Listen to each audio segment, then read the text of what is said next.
Dere får ikke se stedet når vi drar derfra heller. Nei, men altså, hvis jeg friker ut og må ut, så skal ikke jeg stå og vente der til jeg får et jævla bind for øya. Da skal jeg ut.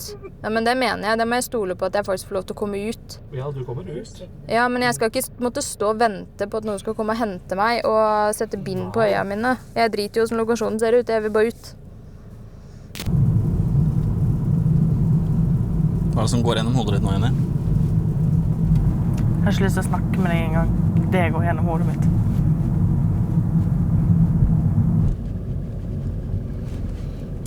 Aner ingenting. Maris siste dag i NGH. Ja. Jeg går ut med et smell. Ja, det her skal bli gøy. Jeg tar Jenny, tror jeg. Åja, da tar Eirik over her da. Jeg kan ta over her. Der du. Yes.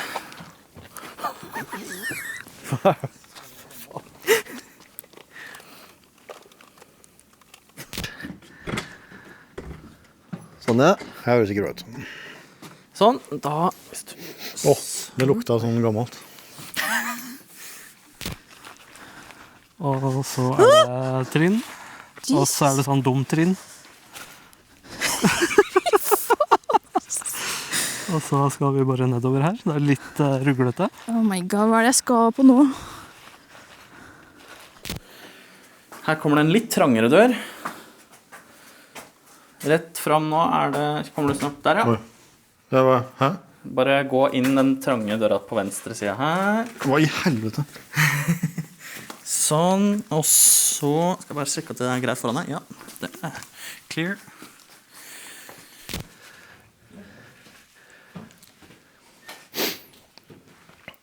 Sånn. Nå tror jeg ikke det skal være så veldig mye sånne kanter og sånn. Det tepper og sånn, da. Faen, hvor langt vi skal da? Jepp, nå det grus. Og så hvis du går hit, og så snur du deg rundt. What the fuck? Jesus!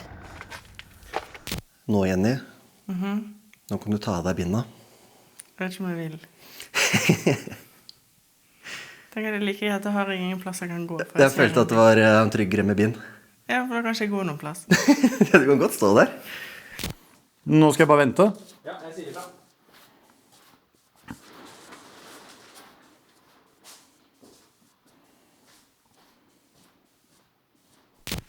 Det her jeg skal inn, liksom? Jepp. Sånn. Nå kan du stoppe.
Nei, men det blir så teit. Faen, så teit det blir.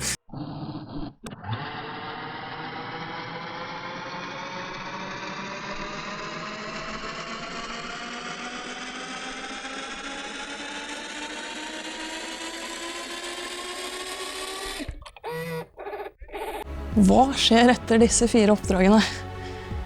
Jeg vet ikke. Jeg har ikke peiling. Nå har vi hatt barnehjem, vi har hatt båt, og vi har kjøpesenter/fabrikk. Det her jo noe helt annet. Hva blir det neste? Jeg håper på det verste, kanskje, hvis jeg skal si det sånn.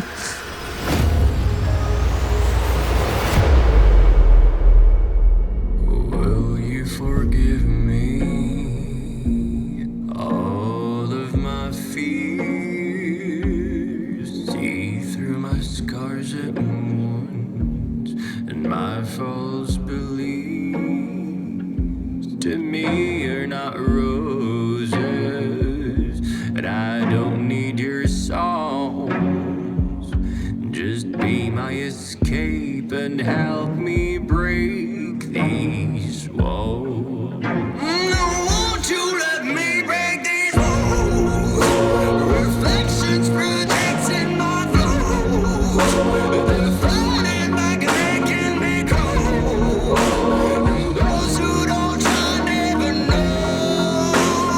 Won't you let me break these walls? Reflections projecting my flaws. They're floating back and making me cold.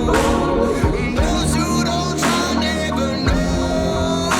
No, won't you let me break these walls? Reflections projecting my flaws. And those who don't try never know.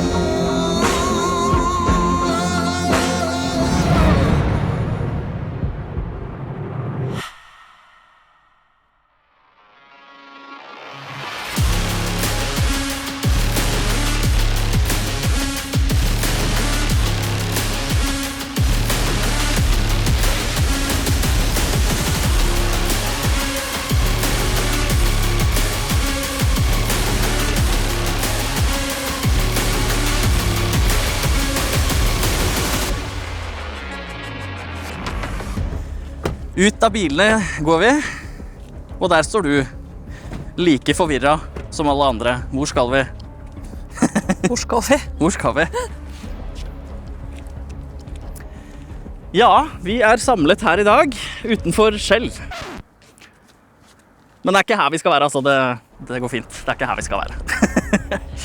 Nei, men kjære gjengen, siste 2 oppdragene. Vi har kommet oss gjennom alle oppdrag frem til nå, helskinna. Ingen har trukket seg. Alle har klart å gjennomføre sin solo. Jeg imponert. Ikke jinxe nå. Jeg skal ikke jinxe det.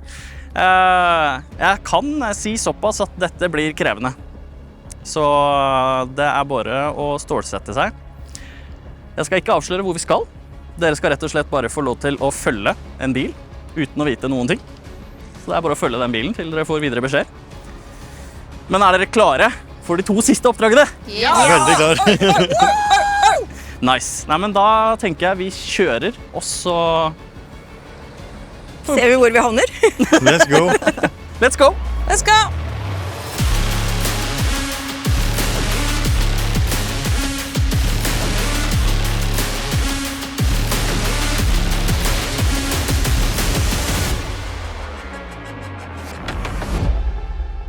Altså, jeg som leder av teamet synes også det veldig morsomt å dra uten å vite hvor vi skal.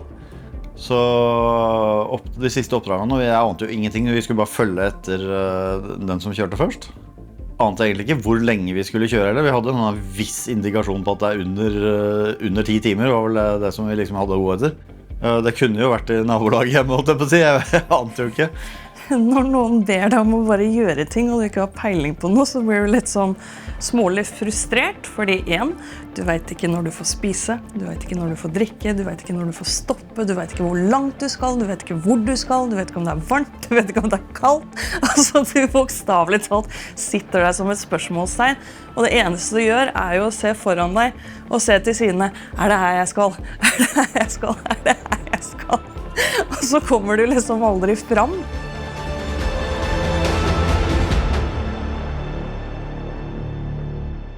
Jeg tror ikke teamet er klar over hva de blir dratt med på akkurat nå. De går til å slite.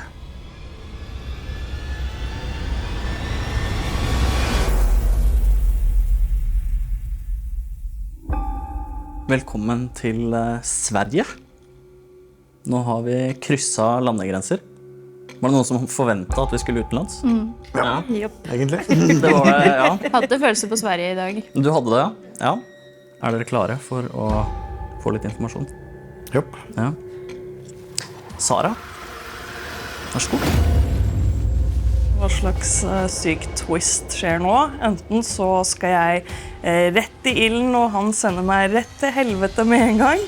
Enda en ny plot-twist fra Erik når han ga konvolutten til Sara. Og hun skulle lese opp det jeg trodde var historie. Noe det viste seg å ikke være. Kjære NGH. Denne reisen har vært preget av latter, frykt, hardt arbeid, lite søvn, nye kunnskaper, toleranseutvikling og gråtende lommebøker. Til tross for problemer underveis har dere klart å løse disse problemene på godt vis. De i teamet som har gjennomført sin solorunde har gjennomført med glans, og vel så det. Kveldens første avsløring er at oppdrag 5 og 6 er samme lokasjon. De neste 4 dagene vil dermed utfolde seg på samme sted, men med 2 ulike bakgrunnshistorier. Den andre avsløringen er at foran oss nå er det 3 personer som ikke har gjennomført sin solo ennå. Disse 3 skal rett ut i ilden og straks få gjennomføre de 3 mest krevende solorundene i hele sesongen. Ingen får vite noe som helst om stedet på forhånd, og deltakerne blir fraktet til lokasjon i blinde. Er du morsom, eller?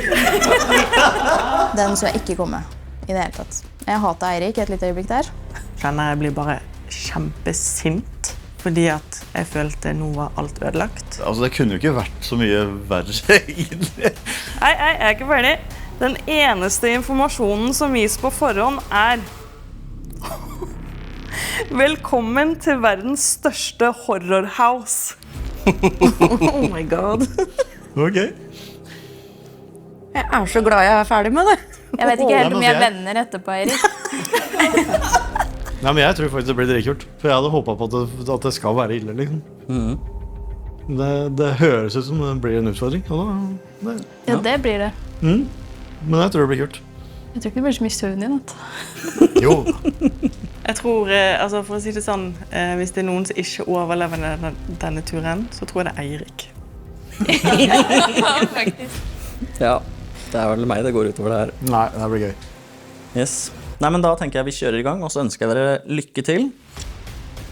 Så håper jeg at dere overlever kvelden.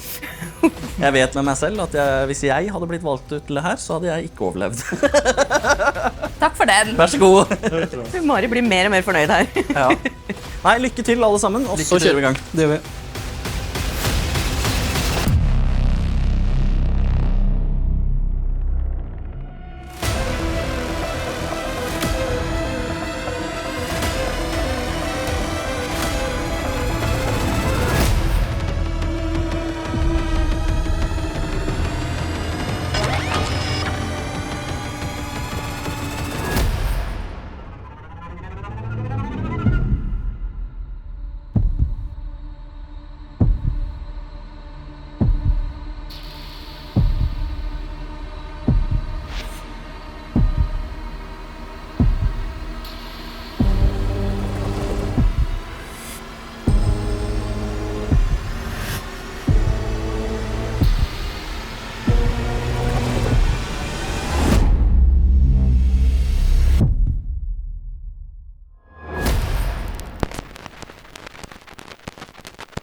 Jeg tror faktisk, eller de står her, så går jeg rundt og ser først.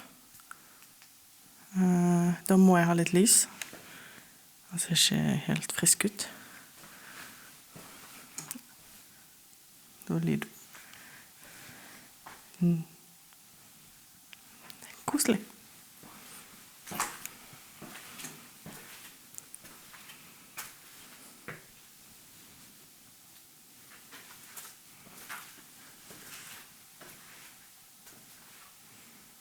Ok, jeg har funnet veien ut i hvert fall.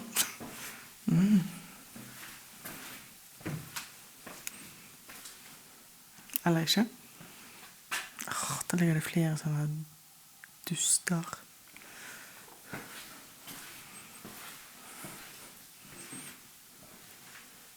Hallo. Det funker du hører meg? Ja, absolutt. Hallo, der. Han hører meg, ja. Og du hører meg, ja.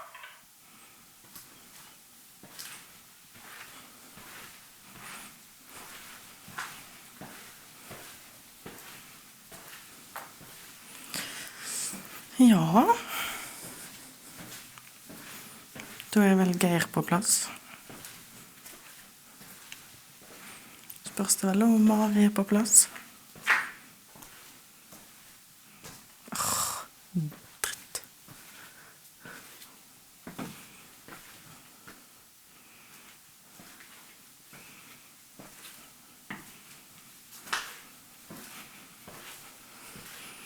Det lukter rart her.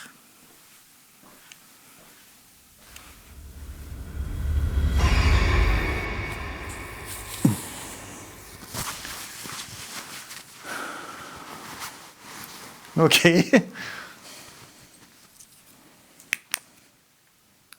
Ja, riktig.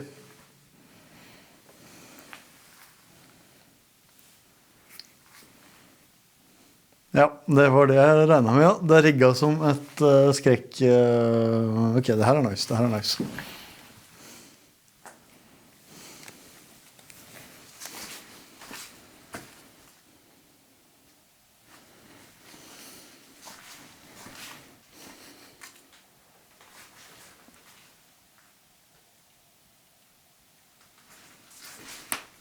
Allerede lyder i plastikken da. Eirik? Ok, det var ikke Eirik faktisk. Da er vi i gang.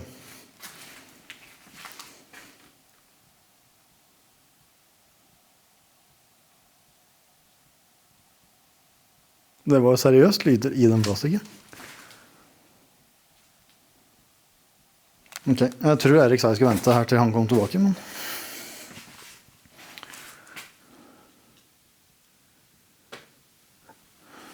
Ja.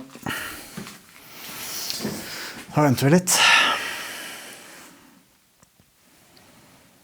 Sikkert et interessant sted å starte. Det er den plastikken som lager lyd. Det ligger en dau mann under CD-stevet.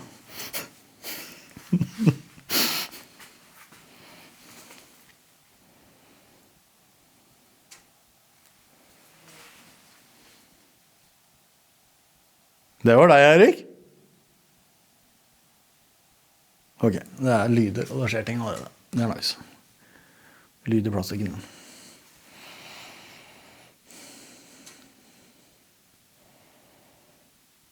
Live Zombie Testing Area. Det er fint. Trodde jeg skulle på spøketakt, men nei da, jeg hånda med en haug med zombier. Det er fint. Det stedet her er jo bare helt sjukt.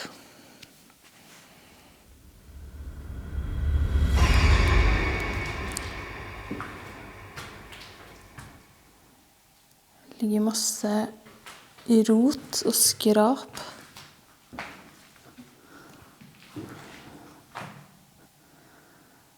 Altså, hva er det her for noe?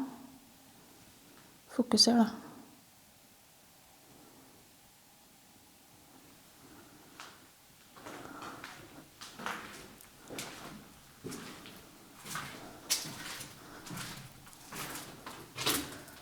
What? Det ser ut som en labyrint.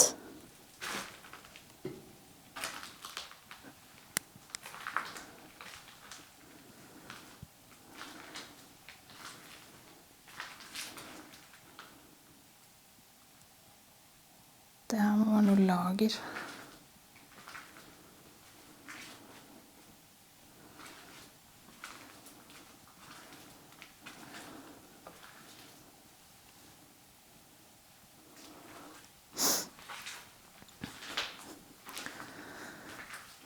Men hva i alle dager det her har vært, det klarer jeg ikke å si.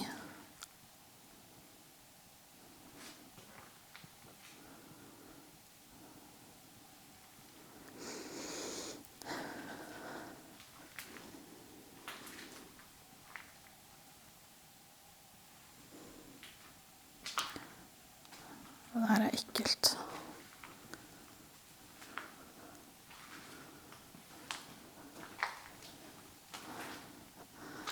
Det var ikke det jeg tenkte å bruke mandagskvelden min på.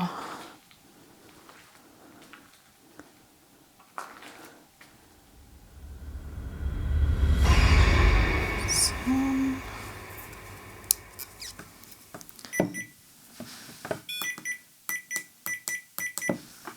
Yes. Da, hvis noen kommer bort her, så vil den lyse opp.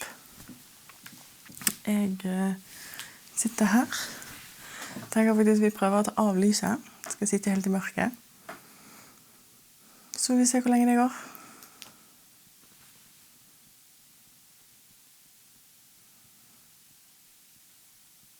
Hvis det er noen som kan høre meg, så heter jeg Jenny.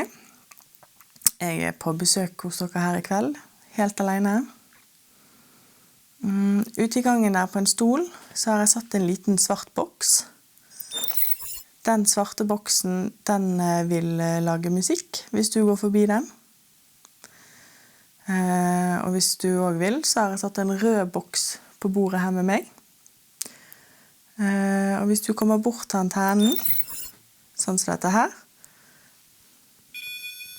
så vil den lyse opp i forskjellige lys. Jeg vil nok dessverre kanskje ikke høre deg hvis du snakker til meg. Det kan hende jeg hører det i ettertid, når vi går igjennom her, og går igjennom opptakene. Ingen av de utstyrene her gjør det noe vondt. De vil ikke skade deg på noen som helst måte. Og det gjør ikke jeg heller. Jeg er bare en vennlig person på besøk.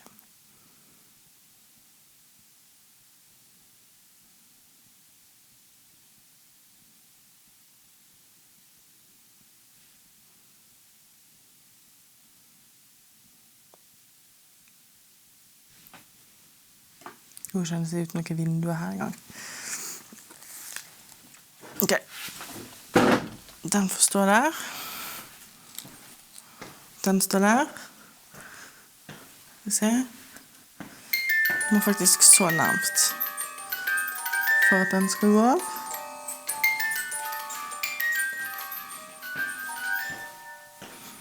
Så hvis det er noen her, så kan dere følge etter meg.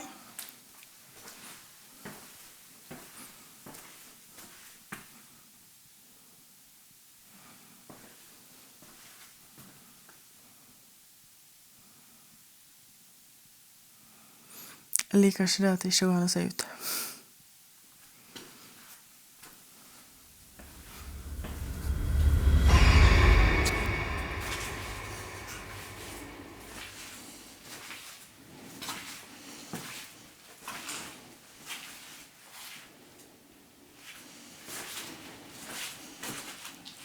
Den døra, nei, den er låst.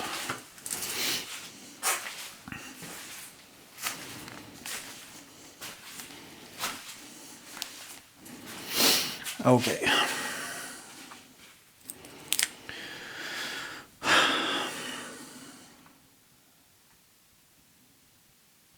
Er det noen som hører meg her nede nå?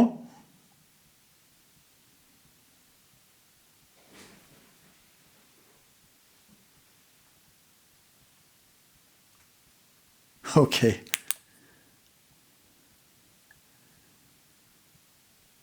Det var sykt.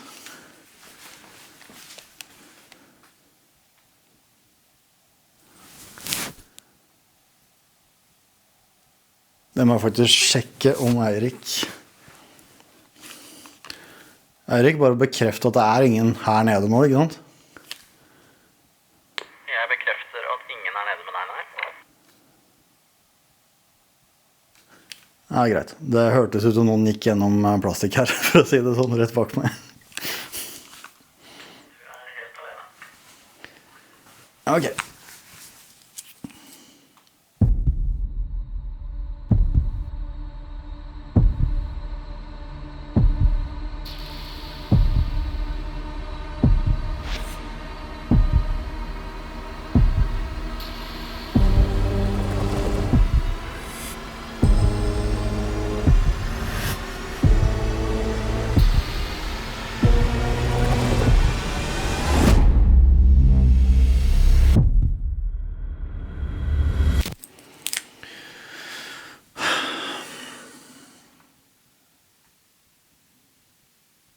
Det noen som hører meg her nede nå?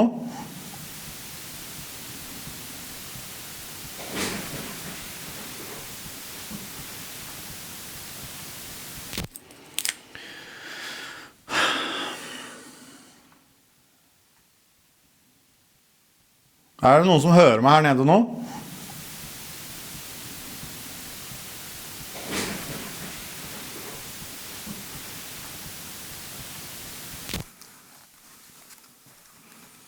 Erik, bare bekreft at det ingen her nede nå, ikke sant? Jeg bekrefter at ingen nede med deg, nei. Ja, greit. Det hørtes ut som noen gikk gjennom plastikk her, for å si det sånn rett bak for meg.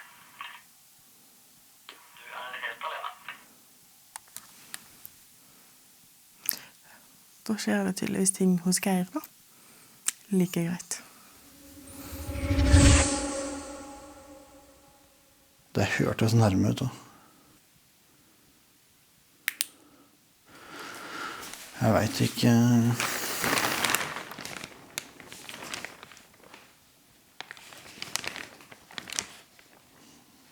Litt vanskelig å pinpointe hvilken plastikk det når det plastikk overalt.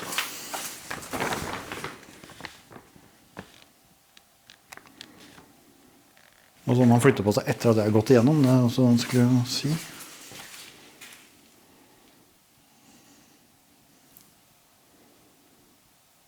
Jeg prøver.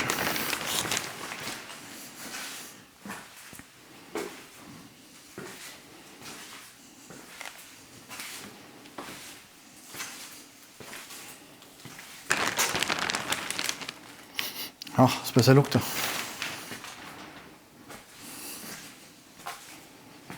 Her har de samlet opp.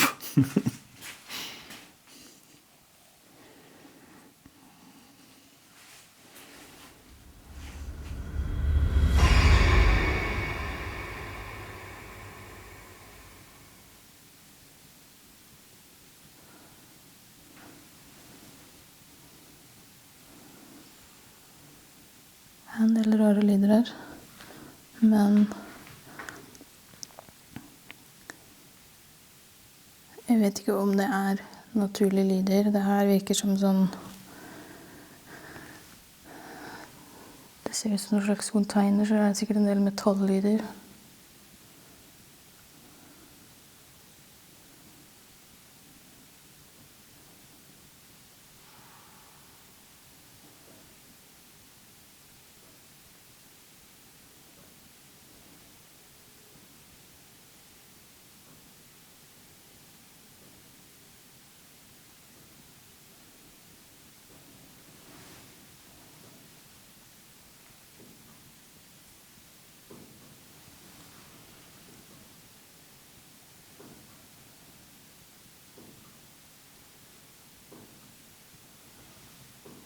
Det ser ut som skritt.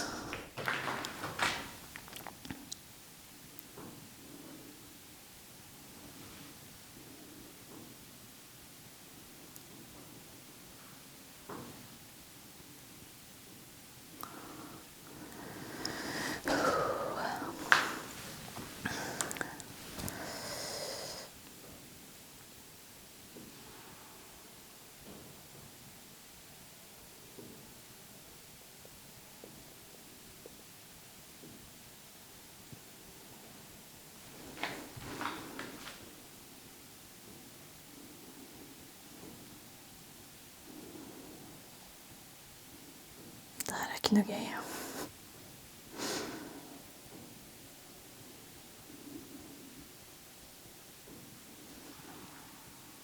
Det er masse lyder langt borte.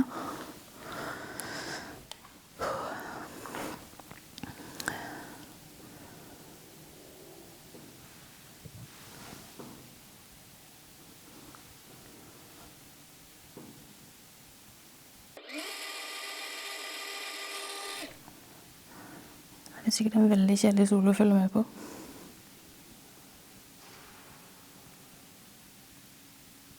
Det høres ut som det smeller i dører.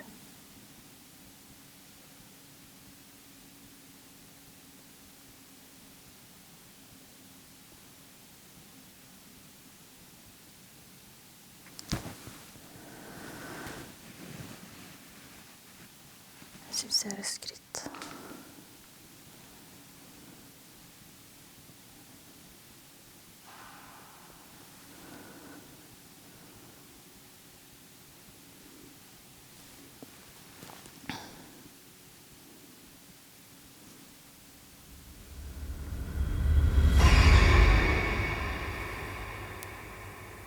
Hvis du er en dame...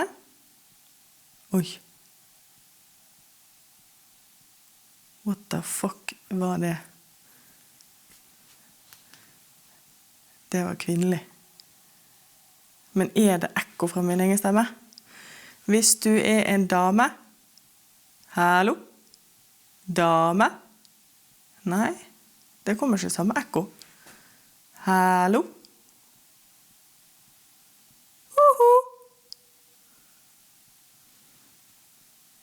Det var sikkert bare meg. Men ja, hvis det er en dame her, kan du få en av apparatene her til å begynne å lage musikk. Eller pipe og ha... Hvorfor begynte den å zoome av seg selv nå da? What the fuck?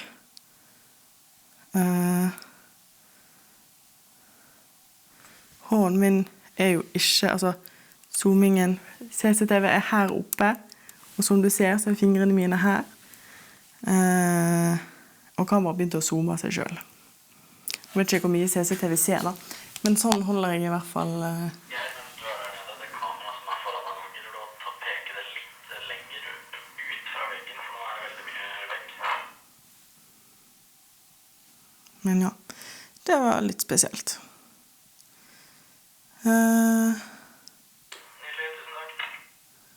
Hvis det var du som zoomet på kameraet mitt her, kan du gjøre det en gang til?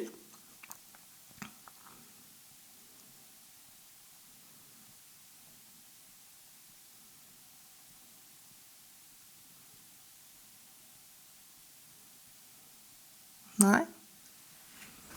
Nei. Jeg synes det blir mer og mer guffent der.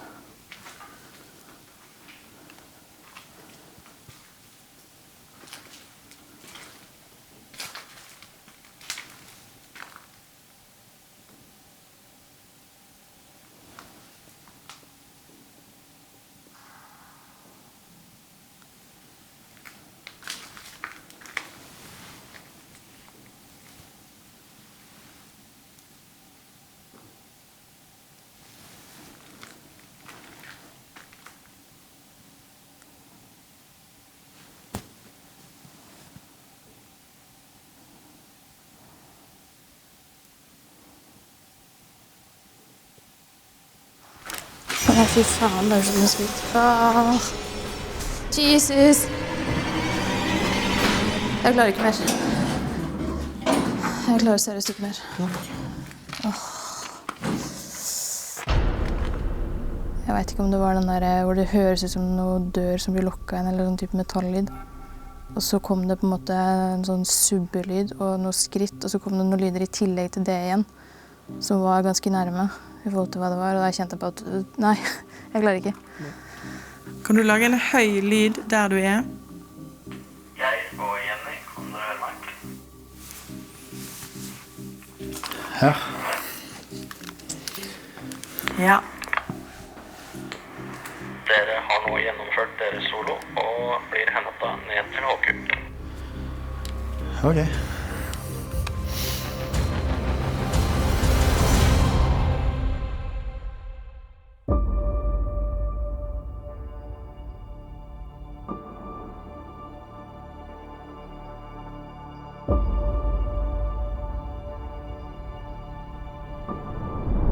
Er dere klare?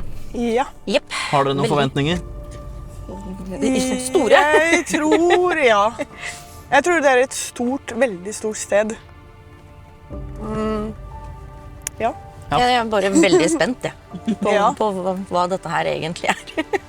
Altså, det er ikke mye hint vi har fått.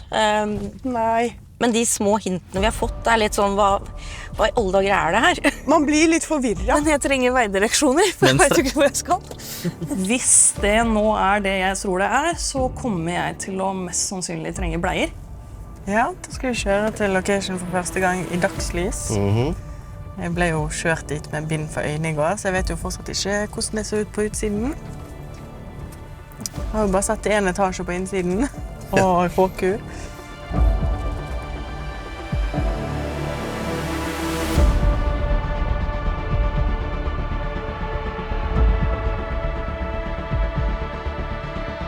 Nei, jeg stopper bilen, jeg vil ikke være med. Nei. Shit, Det er dødskult. Det er jo ikke kult hvis det er masse mannekinner inni der. Det er ikke folk som går inni der nå. Sarah, Nei, turn det er back ikke gøy now. hvis det Altså, vet du hvor redd jeg er for sånne steder? Jeg er ikke redd for spøkelser, men sånne ting er jeg så livredd for. Jeg begynner nesten å grine. Å, herregud.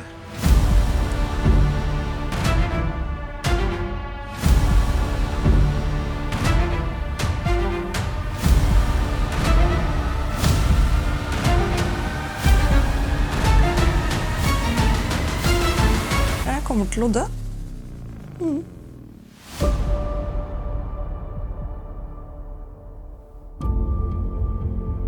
Velkommen til Strossa og det som tidligere var gruvekontoret på Strossa gruve. Det er jo det offisielle navnet var tidligere, men som dere sikkert har skjønt fra utsiden, så er det ikke det det er nå i dag. Men Jens, du skal få lov til å lese del 1 av denne historien, for det er nemlig 2. Ok.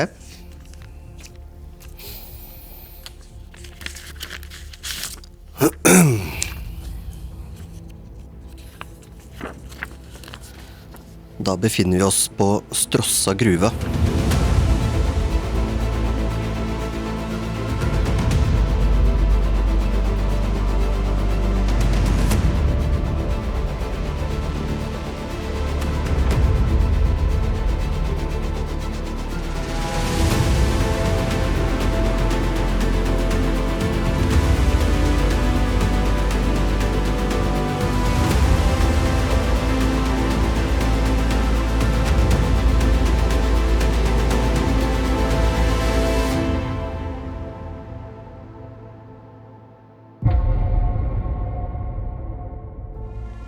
Strossa i Bergslagen. Gruvsamhället där malmbrytning pågått sedan 1500-talet. Strossa-gruvorna där driften upphörde 1923. Gruvorna som fylldes med vatten och samhället som tynade bort. I en liten bygd i Örebro län i Vestmannsland, rundt 2 mil fra Lindesberg, ligger Strossa gruve. Selve bygda ble faktisk oppført slik den står i dag på 1950- og 60-tallet, i forbindelse med gjenåpningen av gruva etter en periode uten drift. Gruvedriften på Strossa har røtter helt tilbake til 1400-tallet, men det var først i 1579 at Strossa gruve offisielt var i drift. Malmen i gruva hadde lavt fosforinnhold og inneholdt mellom 25 og 50% jern.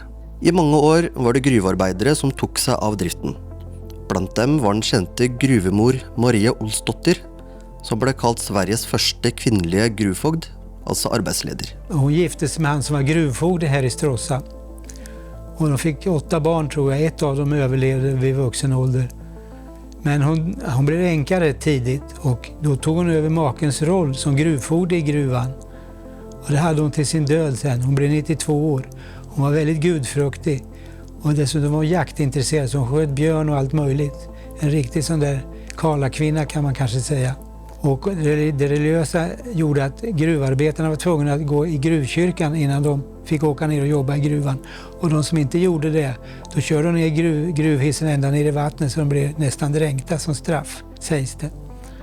Eierskapet endret seg imidlertid etter at gruveprivilegiene opphørte i 1874. Gruveprivilegium var fra middelalderen gruvearbeidernes godkjennelse fra staten om rettigheter og forpliktelser, som gruvearbeidere og fjällfolk fick till att utvinna malm på sina eiendommer. Det var en odalgruva från början, vilket betyder att det var bergsmännen själva som ägde den. Och bergsman, det var egentligen en bonde. Han var skyldig att även bedriva bergsbruk, att sköta gruvdrift också och använda sin skog att göra träkol. Och det var han skyldig att göra, men då slapp han massa andra pålagor, som de behövde inte gå ut i krig till exempel. För det var ju så i Sverige att ett antal bönder skulle utrusta en soldat som skickades iväg och bli dödad. Men det slapp de vara med om, därför att det var viktigt att framställa järn i landet. För järnet då, det var det som lade grunden till Sveriges stormakt under 15, 16, 1700-talet. Och därför var det viktigt att de slapp gå ut i krig. Men det fungerar inte, för när Karl XII blev kung, då tog han ut dem i alla fall i krig. Så det sket sig för dem. I 1874 ble Stråssa gruvebolag dannet, et selskap som i 1906 ble omgjort til et aksjeselskap. Allerede år etter ble gruvefeltet kjøpt av Metallurgiska AB. En ledende profil i selskapet var grossisten William Olsson, en person som ble ansett som høyst spekulativ eftersom driften ble ansett som tvilsom. Och då var det början på 1900-talet, 1907 körde de igång här. Satsade jättestort och byggde nytt anrikningsverk och brikettverk och alltihopa. Och det gick som tåget, och de där briketterna gjorde var väldigt eftertraktade. Gick jättebra att tjäna pengar. Och de där riskkapitalisterna, de började ju trixa med olika bolag fram och tillbaka. De övervärderade hela anläggningen och fick lån i banker och sådär. Sen gick det putten alltihopa. Banken som de hade satsat, Norrlandsbanken, höll på att gå i konkurs också. Da bedriften mislyktes å drifte videre, ble Stråssa kjøpt av et østerriksk selskap, som eide gruven mellom 1913 og 1917. I 1914 fikk selskapet godkjennelse av kommunen til å bygge en 7 kilometer lang jernbane mellom Stråssa og Storå, som ble åpnet for trafikk 31. juli i 1915. I mange år ble trafikken på jernbanen administrert av TGOJ. Grängesbergsbolaget ble ny eier av gruven i 1917, men allerede i 1923 ble imidlertid driften totalt nedlagt på grunn av sviktende økonomi og tekniske vanskeligheter. Efter 350 års gruvbrytning blev emellertid allt tyst och stilla här uppe. Det var år 1923. Gruvspelet stannade och fick förfalla. Gruvan lades ner. Av olika anledningar var det inte längre lönsamt att med den tidens metoder bryta malmen. De flesta anställda fick sin utkomst på andra håll, men de gamla som bott i Stråssa hela sitt liv stannade kvar. 1950 brinner verket och laven ned, och kvar står ruinerna, betongklossar som elden inte rådde på. Branden kom hastigt och förödande. Den gamla magnifika brandvagnen hann inte ens sättas in mot eldsvådan förrän allt brännbart blivit lågornas ro. Ruinerna gav Stråssa en helt ny bild. Om någon fortfarande hoppades att Stråssagruvan skulle återuppstå, så tycktes den möjligheten nu vara försvinnande liten.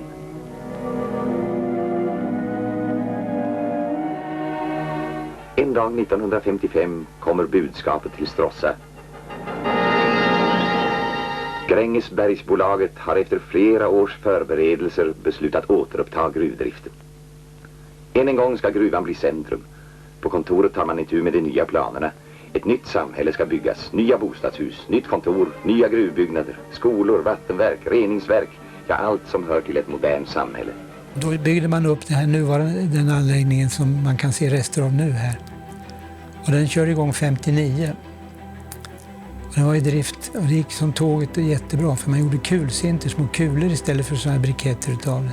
Man tog upp malmen, man rensade den redan i gruvan och sen gjorde man pulver utav det.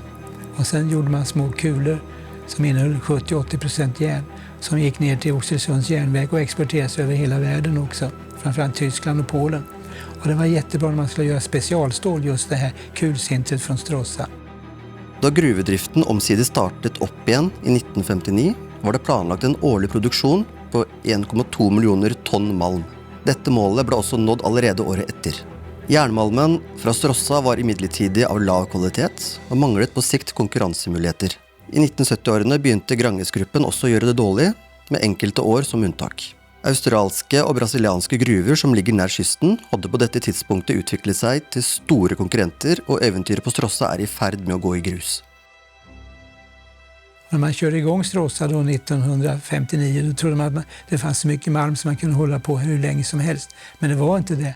I 1978 ble Stråssa overført, sammen med selskapets øvre gruver, til nyopprettede og statseide SSAB, som i dag Nordens største produsent av handelsstål. Selskapet skjønte dessverre raskt at gruvedriften på Stråssa ikke lenger kunne opprettholdes, og avviklingen begynte i 1981, før det ble totalt nedlagt i 1983. Ja, vad gjorde man av gruvan då? Jo, man ville göra en besöksgruva här utav Stråssa. Och det gjorde man. Och SSAB satsade pengar i det, kommunen som hjälpte också till. Och då körde man igång en besöksgruva. Det var den djupaste besöksgruvan i Sverige då man kan åka ner i.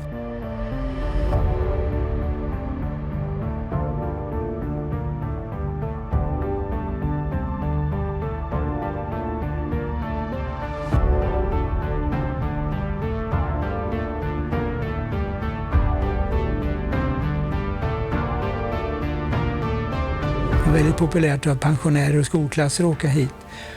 Och den var i drift i 10 år den här besöksgruvan och gick med förlust vartenda år. Och det visade sig kunde man inte hålla på med.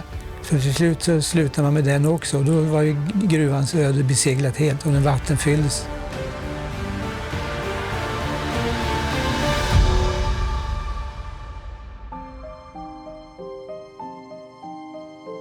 Men då var det 2 entreprenörer från Stockholm, en advokat och en tandläkare, som kom på att gruvarbetarna i gruvan hade ju druckit vattnet som rann i gruvan. Det kan vi inte vara på att göra bordsvatten då.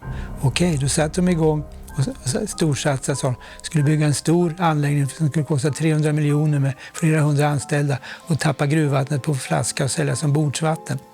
Så de fick Sigvard Bernadotte som var släkt med kungaparet att han var en sån där designer, designa flaskan också särskilt. Och den såldes till början med på Statens järnvägar, på restaurangvagnar och på finkrogar för att få in den. Men sen så gick inte det heller så vidare bra. Och då gick de i konkurs, de här advokaterna.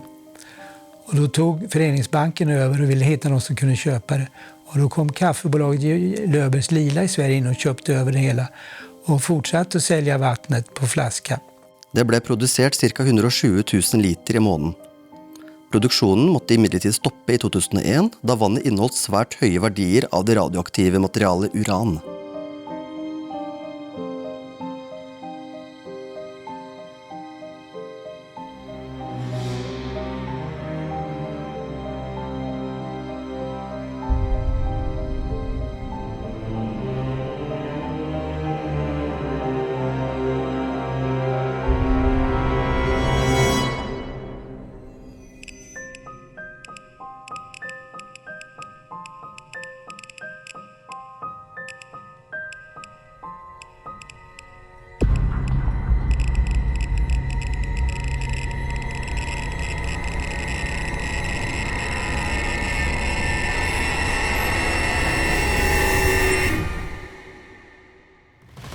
Man kan jo tenke seg at hvis det hadde vært en reell fare i forhold til uran, så hadde det nok fortsatt vært problemer, men det er jo ikke noe som snakkes om nå.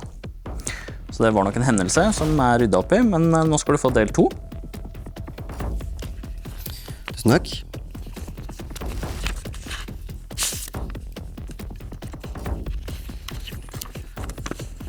Batalj Event. Avdeling Stråssa.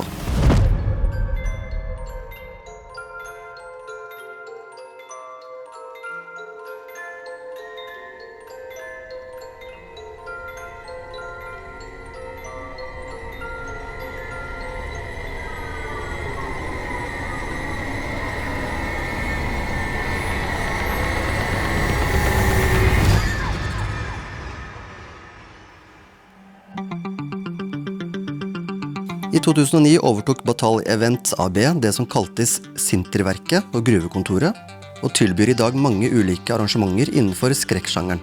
Blant disse Zombie Escape, som defineres som verdens største horrorhouse.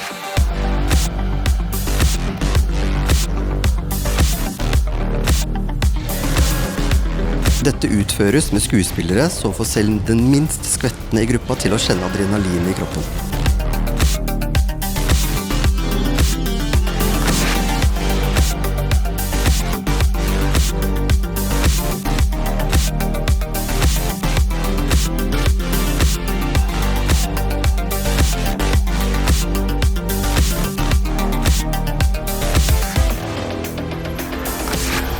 Tali Event driftes av entreprenørene og brødrene Erik og Gunnar Haneskog, som har over 20 års erfaring med sitt arbeid.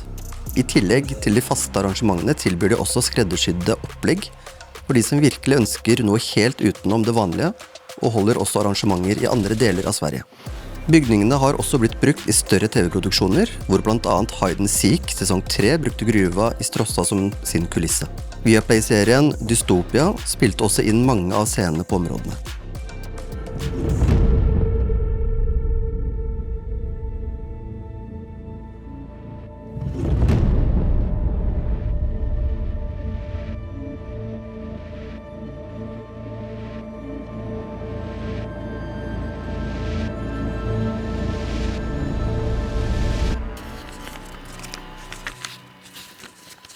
Da kommer vi til paranormale hendelser.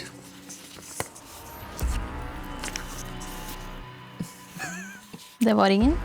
Det vet vi ikke. Er dere klare for å sette i gang og undersøke det stedet her? Sara er ikke klar. Kan jeg bare si en ting før du blir ferdig der? For å si det sånn, Sara, hadde det vært på når vi hadde hatt solo i går, så hadde ikke Eirik hatt puls. Da hadde han vært liggende igjen inni der. Han hadde vært for å ligge blant de dokkene som er... Da hadde vi hatt en ny person å etterforske. Ja. Nei, men jeg foreslår at vi setter i gang, blir kjent med stedet og finner ut om det faktisk er noe her eller ikke. Det er, som sagt, paranormale historier, det er ukjent. Ukjent farvann, så vi får se om det dukker opp noe. Yes. Let's go. Klar. Spennende.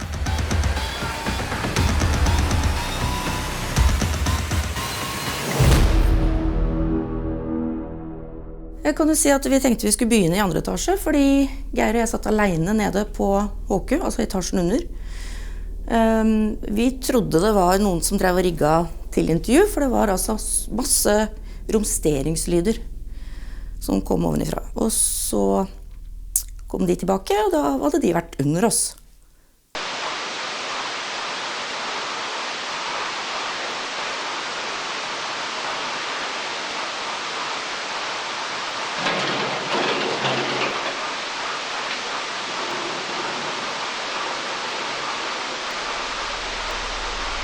Så jeg tenker at vi begynner her. Ok, ja. Her så har vi med en sånn Periscope 360. Og så har vi med en PNB. Og den trofaste rem-podden. Ja. Skal vi starte da? Vi kan jo kanskje gå litt innover i gangen her. Eller vi kan... Oi. Vi kan kanskje legge litt ut ting her i gangen først. For hvor var det dere hørte det, hvis du tenker over det? Det er vanskelig å si. Det var liksom, det var ikke bare ett sted. Det hørtes ut som det var mye romstering flere steder nesten. Ok. Men jeg kan ikke så på å si lokalisere det i forhold til ja, hvor for det vi var er. ikke sånn at dere satt nede på HQ, og dere hørte det liksom litt lengre til siden? Nei, jeg synes det var flere steder. Liksom. Okay. Ja. Så... ja, men da bare legger vi det ut, prøver å spre det litt ut, rett og slett.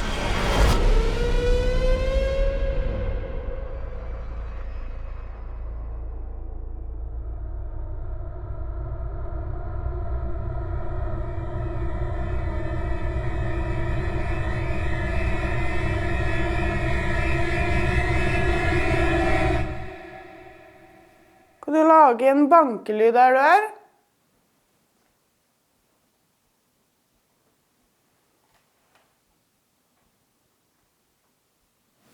Hørte dere lyd? Ja. Lyder? Det var sånn tafsing i plastikk, og Ja. så går PNB-en av. Og det var lenge. Ja, det var lenge. Jeg så at dere reagerte på noe, begge to. Jeg hørte den ikke. Det var Det var lenge. kjempelenge, faktisk. Det hørtes nesten ut som det regnet på plastikken. Ja, for det var det jeg trodde. Ja, Og jeg rakk liksom å stå og tenke lenge, synes jeg. At er det regn, eller er det ikke? Og så fant jeg Men ut, det er jo ikke ikke regn. noe vekk der heller som kan gjøre at den går av heller. Men det skjer ikke når jeg flytter på kamera heller. Jeg skjønner ikke at den kan reagere sånn til Nei, jeg. da er det ikke oss. Men det hørtes ut som, altså det var sært. For det hørtes ut som regn. Ja. Så det hørtes ut sånn, men ikke sånn. Ja, for det... Oi. Ok. Hva var det for noe? Ok. Det var samme dunk jeg hørte i stad. Åja. Oi. Bare nå var det mye høyere og lenger. Ok, det der var... Nå fikk jeg skikkelig sånn creeps. Jeg står, sorry, men nå blir kameraene trykt opp i trynet deres, for jeg står ikke inne borti der alene. Men det hørtes ut som, det var sært. For det hørtes ut som regn. Ja. Det hørtes ut som, men ikke sånn. Men for det... Ok, det var det. Ok. Det var samme dunk jeg hørte i stad. Bare nå var det mye høyere og lenger.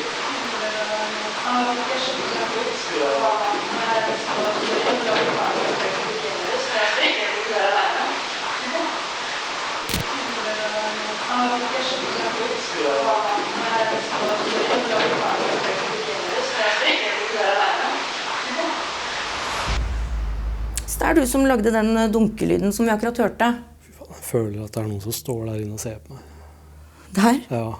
Jeg tror det er noen der. Ja, ok. Det var fordi jeg ser den åpningen. Ja, jeg tror det er noe rett inn der og i den gangen der, ja. Jeg tror det er litt psykisk, for det skjer litt. Ja. Altså, du blir mindfucka av alle sånne åpninger også, da. Kan du få den til å slutte nå? Nå? Bra. Kan du gå vekk fra den? Gå vekk fra den. Takk. Sånn, ja. Kan vi prøve igjen nå? Kan du gå, hvis du går helt vekk fra den og får den til å slutte å spille. Trekk deg, ja, takk. Bare hold deg unna nå, litt grann, og så prøver vi igjen å telle til 3. Ja, vi kan ta det for et ja. Hørte du lyd? Ja. Jeg hørte ingenting. 1. Det var magen min. 2. 3.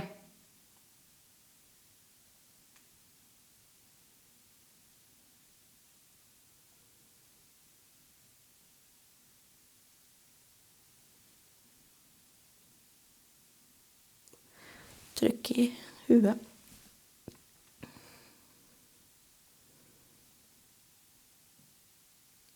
Skal vi prøve å bare være helt stille? Og bare... Jeg har lyst til å bare gå tilbake litt der, i og med at det på en måte var der vi var når det var mye lyder. Hvis det er noen som er... det går an. Som holder seg borti her, som er litt redd for oss eller noe. Jeg må stå ved døråpninger. Jeg har stått med veldig mye døråpninger. Ja, men da går det ikke ut over meg. Nei, det går ut over meg. Oi, halsen min.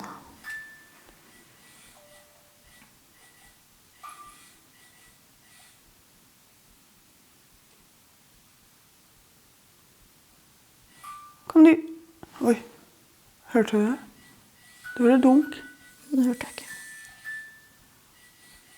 Det var et dunk der borte. Det er jo rart den går av sånn etter at vi har flyttet oss lenger bak. Det som er at når han klikker, så går han jo hele tiden. Han gjør jo ikke det nå. Han går jo som om noe prøver seg frem, liksom. Ja.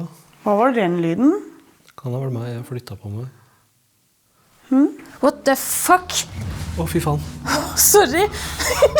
Jesus Christ, Amari. Hæ? Hva skjedde? Jeg hørte snarring. Bak deg? Ja! Ved siden av meg. Okay. Seriøst, jeg hørte den. Hva var den lyden? Kan det være meg? Jeg flyttet på meg. What the fuck? Å, fy faen. Hva var den lyden? Kan det være meg? Jeg flyttet på meg. What the fuck? Å, fy faen. Jeg ligger ikke og stå noe sted. Jeg føler at det er noen bak meg. Fy faen! Bra Kødder du? timing. Hva er... Du er flink, du som er her. Dette er... Jeg tør ikke å gå ned, for jeg vet ikke hvor jeg skal gå hen. Ok, men det var veldig bra timing. Så hvis du faktisk hørte det han sa og gjorde det, så tommel opp til deg, altså. Ja, det der kunne ikke ha blitt bedre. Nei, Dette her var jo... det var et smell, ja. Ja. Det var noe helt annet enn det vi egentlig har opplevd på noen av de andre oppdragene våre. I hvert fall for min del, for jeg synes jeg har hatt veldig mye stille runder på de andre oppdragene. Men det her var jo kjempegøy. Jeg føler ikke at jeg har opplevd noen ting, og nå smalt det virkelig. Altså, nå skjedde det så mye, det skjedde noe med alle, og vi hørte veldig mye lyder rundt overalt. Og det... Men altså, det begynte jo egentlig sånn, det var ikke noen spesiell følelse når det kom opp. Nei, det var egentlig bare, jeg synes ikke det. Det var egentlig bare en gang. Ja. Og så bare snudde det veldig brått. Altså når det begynte å komme mye lyder og fra, holdt på å si, alle kanter og PM-en som leder sitt eget liv. Men jeg har faktisk ikke sett deg sånn redd før. Redd? Ja, jeg var ikke redd, jeg var mer guffen. Jeg har heller ikke sett deg sånn før. Jeg har ikke sett deg reagere sånn før. Ikke jeg, at jeg vil ikke stå her og sånn. Det har jeg aldri hørt deg si før. Så jeg tenkte sånn, ok, hvis ikke han vil stå her, så vil ikke jeg heller. Nei, altså det var en syk runde. Det må jeg bare si. Det var en bra start. Jeg håper ikke det er sånn at det her var liksom det vi fikk, og så... Nei, nå håper jo ikke jeg det heller da. Nei. Men samtidig så er det meste jeg har opplevd på hele produksjonen, så jeg er egentlig kjempefornøyd.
Altså, hvordan de har fått til å lage denne landsbyen, og hvor mye tid de har brukt, og bare hvor kreative de har vært, og fått det til å se ut som det virkelig har vært en zombie-apokalypse. Altså, du går jo inn der og bare, ja, det er skitkult. Og så har vi det største bygget da, som ser ut som, ja, en atombombe har smelt i stykker alle vinduene, og alt bare er forlatt, og du bare, ok, det setter en skikkelig vibe, du kommer inn der, og du får det heebie-jeebies, rett og slett. Det er kaldt, det er mørkt, det er, ja, du får ståpels. Jeg vil vel si at det oppdraget her så har jeg hatt mer paranormale opplevelser enn jeg har hatt på de andre oppdragene til sammen. Jeg kjenner jo da at hodet begynner å prosessere det jeg har vært igjennom. For meg så det ganske mye. Jeg har både hørt ting, jeg har kjent ting på kroppen, blitt tatt på. Det ganske sykt, egentlig.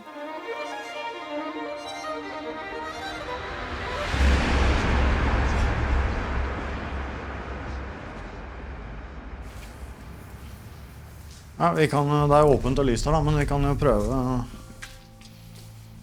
Vi kan jo se om det skjer noe på noe utstyr her.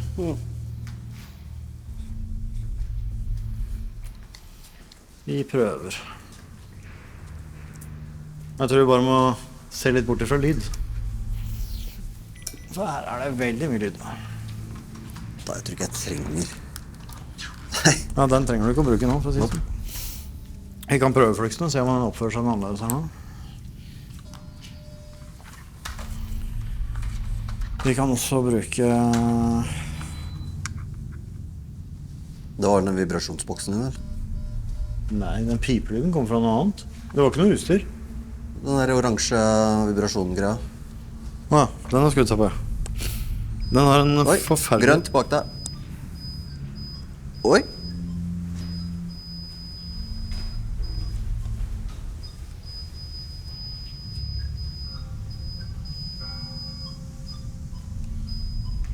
Det der pleier han jo ikke akkurat å gjøre. Det der har jeg aldri sett at han har gjort.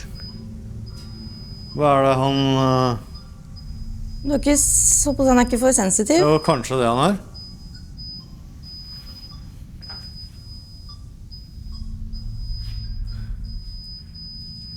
Ja, ok, men jeg riser den. Vi får se hva som skjer. Jeg setter den på litt lavere, bare for å se.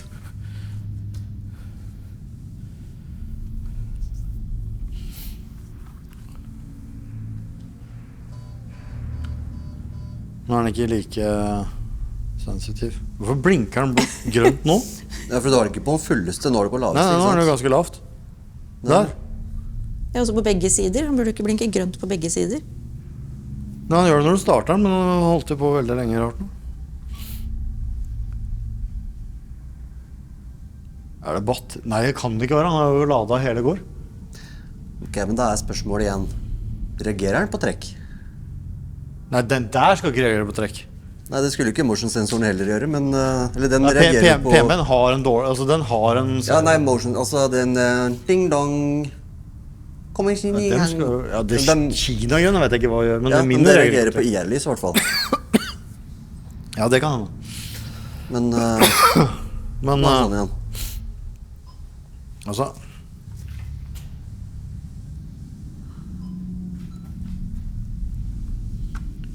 Ja, ikke sant? Du må så nærme.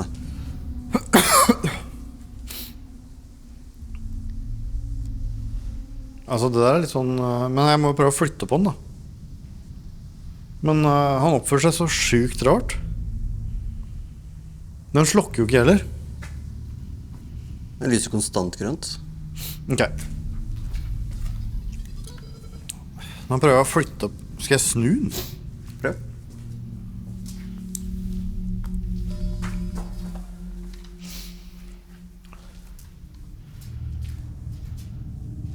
Går den av på grønt nå, så må det være noe bygg med den her. Det hadde vært morsomt om det hadde gått rødt nå. At det faktisk noe her. Ja. Men...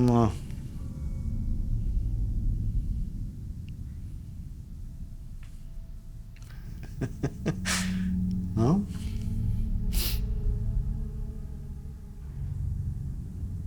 Nå den jo normal. Ja, for nå går den ikke av. Nei. Det jo dritweird. Ja, det gjorde det ikke noe enklere å debunke. Det gjorde det ikke. Men hvis du etter en bitteliten stund prøver å snu den igjen da. Jeg skal gjøre det. Jeg lar den stå litt grann til. Ja. Jeg bare setter opp K-tonen ved siden av. I tilfelle det et eller annet.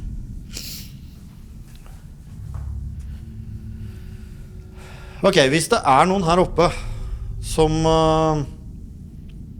prøvde å få den som blinker blått der til å reagere. Altså hvis du prøvde å ta på den eller sånt, så kan du gå bort og gjøre det en gang til.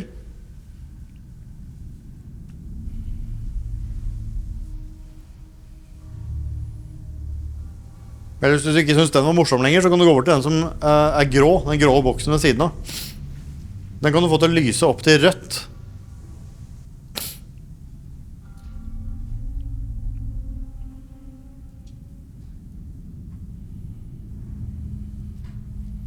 Ja, det var merkelig med fluxen. Altså, jeg flyttet den jo litt... Altså, det skal jo ikke ha noe å si da, å flytte den veien. Nei, altså... men prøv å bare snu nå, og på nøyaktig samme sted. Ja. Som det står nå. Nå må jeg bare skru den av på, for da kaller det seg på nytt.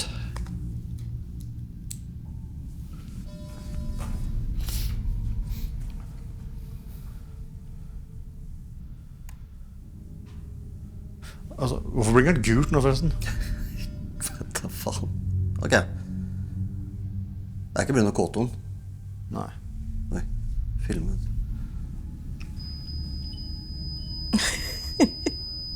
Ok. Nå er det jo morsekoder.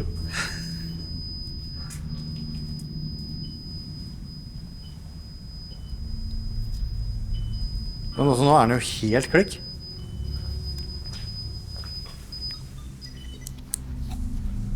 Vi bare snur den igjen da. Ja.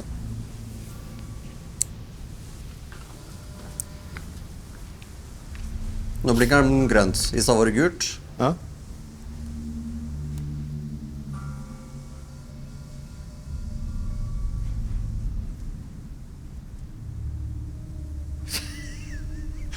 Nå er det normal igjen. Jeg skjønner ikke. Nei, ja, den der er spesiell, altså. Jeg står her og tenker og prøver og... Altså...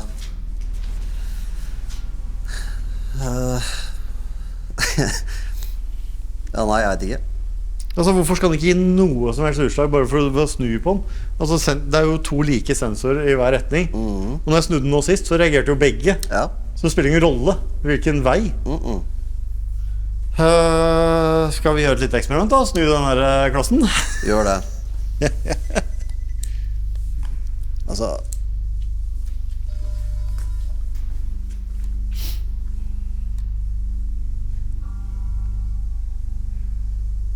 Nå er jeg spent.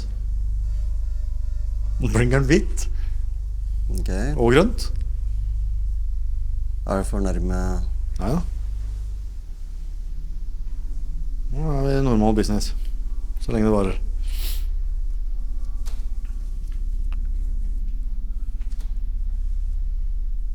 Da reagerer den i hvert fall ikke med en gang. Nei. Du har jo tydeligvis skjønt hvordan den boksen fungerer. Hvis du går på høyre side, altså den siden her nå, forbi den boksen, så begynner den å lyse rødt. Spot on. Ok. Den var mer spesiell, ja. Den var hakket mer spesiell. Kan du nå gå over på andre siden? Det er gøy. Ok. Igjen kan du gå over på andre siden og bekrefte med rødt nå. Det er sånn som er gøy når du begynner å reagere, når du spør sånn konkret, sånn spesifikt, pang-pang. Nå er det feil side da. Ja. Jeg spurte om rød, altså høyre side. Nå fikk du den grønne til å lyse. Jeg vet ikke om du misforstod meg, eller om du ikke fikk det til, eller om det er noe annet. Men jeg ønsker i hvert fall at du skal få det røde lyset til å lyse enn det som er på den siden. Og over på andre siden, hvis du går over på andre siden nå, så blir den rød. Greier du å gjøre det ganske fort?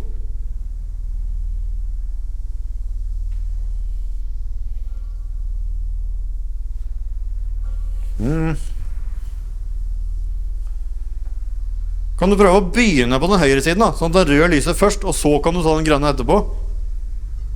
Og så den grønne. Gå. Altså det er... det er litt spesielt, det må jeg si. Dette er gøy når det går så spesifikt til verks. Ja. Jeg hadde en runde med blant annet Jens, hvor vi eksperimenterte veldig mye med den flux-sensoren, som egentlig er en avstandssensor i 2 retninger, som sier fra rødt og grønt når det er noen som er nærme utstyret. Og den oppførte seg veldig rart på den ene runden. Og det, vi snudde på den, og da ble den helt rolig, og så snudde vi den tilbake, så var den helt klikk. Og jeg stilte også spørsmål hvor den reagerte eksakt ut fra hva jeg ba om. Og det skjedde flere ganger. Så det var sånn, kan du først gå og skru på det rødlyset, og så går du over, skru på det grønne, og det liksom sånn fang. Så det var altså det var spesielt, men det skjedde samtidig ikke hele tiden. Så det litt sånn, altså jeg stilte jo mange ekstra spørsmål hvor det ikke skjedde, men ja, spesielt var det i hvert fall. Akkurat nå så skal jeg overraske gjengen med den dummeste ideen jeg har hatt i løpet av hele sesongen. Jeg kommer til å hate livet, men de kommer til å storkose seg. Så skal vi gå ut i gjengen og se reaksjonen på det de får vite nå. Hallo gjengen! Hallo! Koser dere? Ja. God dagen. Har på en følelse at vi ikke kommer til å gjøre det så mye lenger. Nei. Ok. Her sitter da gjengen, og jeg skal nå presentere en liten greie for de. Jeg kommer som sagt til å hate livet, men dette blir sikkert veldig gøy for de. I kveld så skjer det noe som jeg tror egentlig flere ikke helt forventet kommer til å skje. Det går vel mest utover meg, men det går også utover.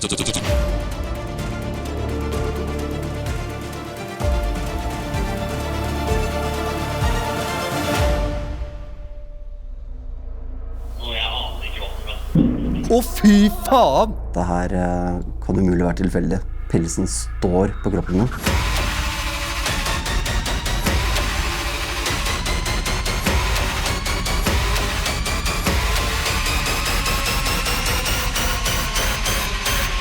Du har jo holdt alt hemmelig fra oss, så vi bestemte oss for å holde noe hemmelig fra deg. Hæ?